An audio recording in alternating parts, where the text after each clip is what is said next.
Assalamualaikum warahmatullahi wabarakatuh. Arafah ingin menyapa teman-teman, sahabat, jamaah semuanya dimanapun berada. Kita sudah mulai siap-siap memasuki 10 Ramadan terakhir untuk mencapai Lailatul Qadar. Walaupun sebenarnya Lailatul Qadar itu nggak mesti 10 puasa terakhir ya. Walaupun 10 puasa terakhir kalau kitanya juga nggak intens gitu, nggak fokus khusus ya belum tentu juga ya. Nah, tapi kan ini memang sudah menjadi suatu acuan kurikulum barangkali ya.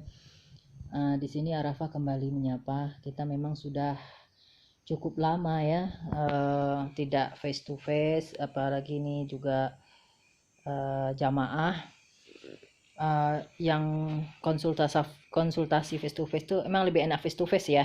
Kita lebih family gitu kan. Terus lebih bisa curhatnya lebih enak gitu, lebih kekeluargaan. Tapi memang karena tidak bisa dan secara dakwah secara pertemuan melalui online juga Arafah tidak bisa dikarenakan keadaan yang memang tidak memungkinkan saat ini.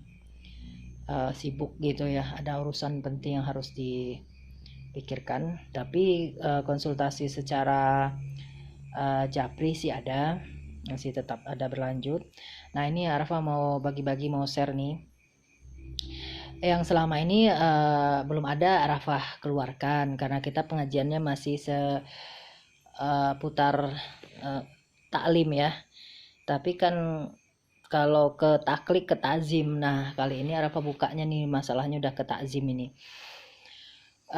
Hal serupa ini kadang lebih diutamain ke orang-orang suluk ya, maksudnya orang-orang yang puasa 40 gitu ya, puasa-puasa inilah, itu aja juga belum tentu. Kadang orang puasa itu kan untuk kesembuhan atau untuk apalah gitu ya, bukan penggalian Al-Quran gitu. Tapi kalau yang sama-sama penggalian aja juga belum tentu ini.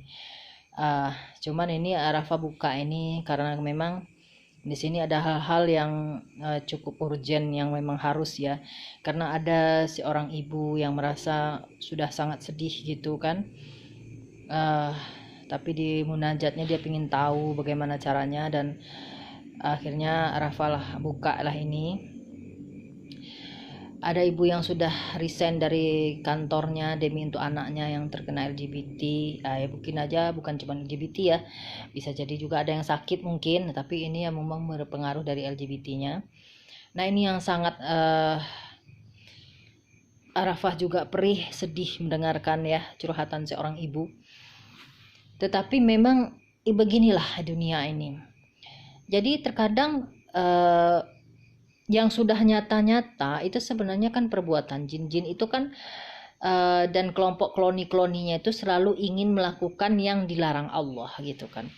Tapi mereka nggak sadar, tapi selalu aja dibawa ke bahasa yang halus itu. Mereka nih ada kelainan, pergaulan, apapun itu alasannya itu nggak bisa diambil acuan gitu. Nah hanya saja sebagai seorang ibu nih, jangan merasa kelelahan atau frustasi, justru ibunya nanti depresi kalau nggak bisa menghadapin. Jadi gini, jadi rahasia Al-Quran itu 6.600 ayat. Kalau hanya 6.600 ayat saja untuk menghadapi globalisasi zaman, untuk menghadapi berapa kali periode nih ya, zaman kita berlangsung, berapa kali keturunan, belum lagi menghitung galaksi, belum lagi bumi, nggak akan sanggup 6.600 ayat itu. Tapi karena memang di dalam itu ada yang tersirat, ada per huruf, ada titik, ada koma ya, ada tanda baca panjang, ada harokat, tuh ada tasdid. Itu semuanya punya makna masing-masing. Bahkan kalau yang bisa membukanya itu, nah itu kan tergantung kepada orang ya, hobinya juga ya. Kalau yang memang hobi keingintahuannya itu besar untuk mengenal Al-Quran itu gitu kan. Nah mereka tuh bisa menemukan kalau sebenarnya disitulah letak ketemunya sains gitu. Tapi kan terkadang kita tidak sedetail itu, tidak segamblang itu untuk menyukai Al-Quran gitu, karena kita lebih banyak konsumtifnya daripada analisisnya ya. Nah sekarang ini urgent.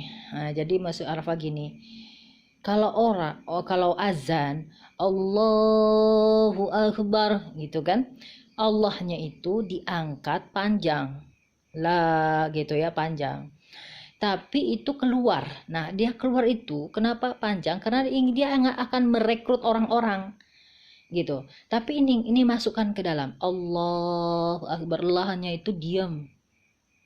Nah lah masukkan ke hati, ini lahnya panjang, baru dilepas di hak gitu. Nah itu baca dulu sampai 3 kali, baru iringi dengan Rabbi syrahli sadri wa yassirli amri wahlul 'uqdatam min lisani yafqahu qauli gitu. Nah jadi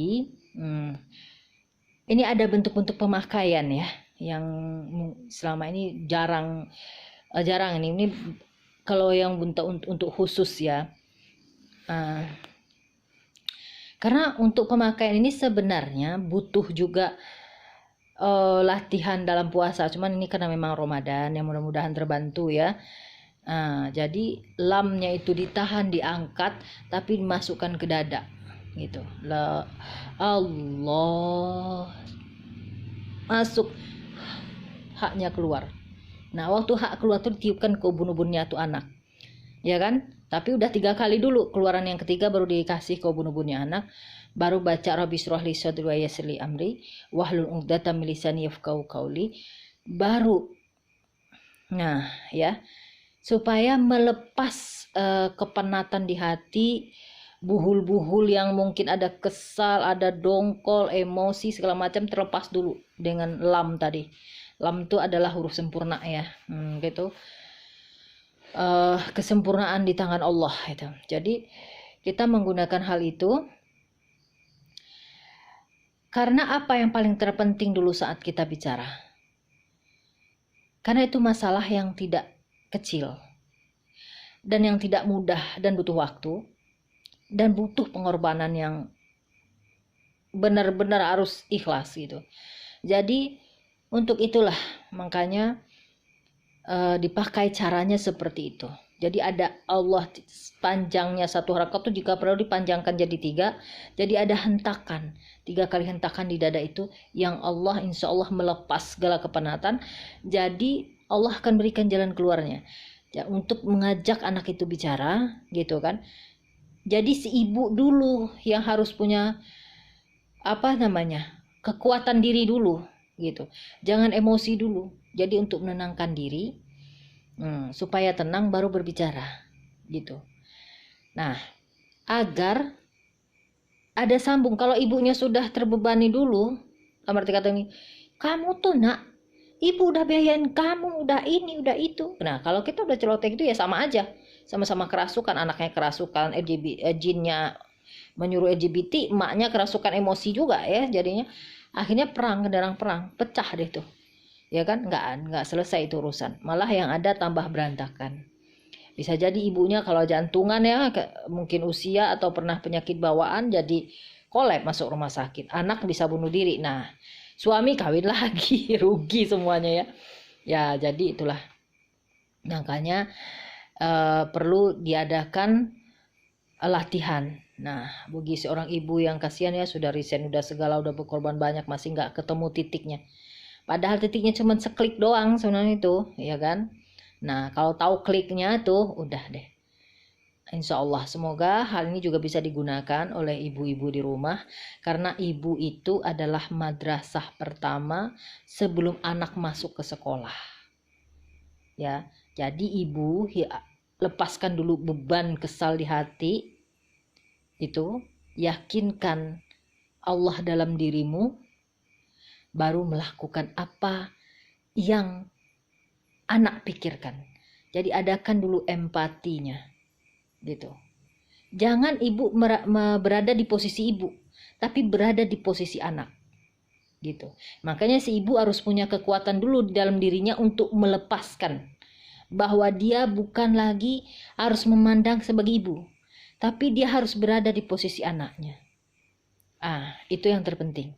Jadi bisa mendengar Nah, setiap kali anak berucap apa gitu kan, lalu diajarkan anak itu untuk mengadu kepada Allah. Nah, jadi ada tahap poin-poin. Nah, suruh anak itu setelah dia memahami dulu apa kemauannya anak, kenapa anak jadi begini, siapa temannya, apa perasaannya, apa jiwanya yang ke sekat ya, maksudnya gitu, yang ketekan atau apa yang gak lepas yang ingin disampaikan. Mungkin selama ini ibunya sibuk, atau orang tuanya gak punya waktu, atau orang tuanya saklek gitu, jadi anak gak bisa curhat ya kan. Nah, ini yang harus dibongkar pelan-pelan, pelan-pelan. Jangan ada emosi. Tenangkan dulu, nanti baru diurai. Gitu kan, di mana permasalahannya. Nah, nanti kalau sudah mulai agak tenang ibu dan anak, udah bisa ngobrol ya, mungkin mau dibawa ke ustazahnya lanjutan juga boleh, atau mau diruqyah atau gimana. Yang penting jaga keharmonisan ibu dan anak lebih dahulu. Ya, itu pokok seorang ibu tuh harus utamanya di sana. Dan ini bukan hanya untuk ibu-ibu yang hadapin LGBT ya, tapi bisa aja menghadapi mungkin suami yang selingkuh, yang apa gitu kan ya, atau masalah di kantor sebagai seorang pemimpin misalnya, atau kerja di mana gitu, itu sangat penting sekali. Nah, semoga hal ini bisa menambah kehusuan kita dalam menghadapi Lailatul Qadar, karena memang pengucapan di alif lam pada setiap asma Allah itu dengan lam alif untuk kata tidak, lam alif untuk kata tidak, pada hurufnya sama-sama di alif dan lam, cuman hanya dibalik, satu alif lam, satu lam alif. Nah, ini ada hal yang perlu dikaji dalam hal itu ya. Tapi insya Allah mungkin nanti suatu waktu kalau ada pengajian offline-nya, kita bisa ketemu lagi bagaimana cara penggunaan tadi. Nah, bagaimana cara mengaplikasikannya dalam permasalahan-permasalahan yang kita hadapi. Oke, Assalamualaikum warahmatullahi wabarakatuh.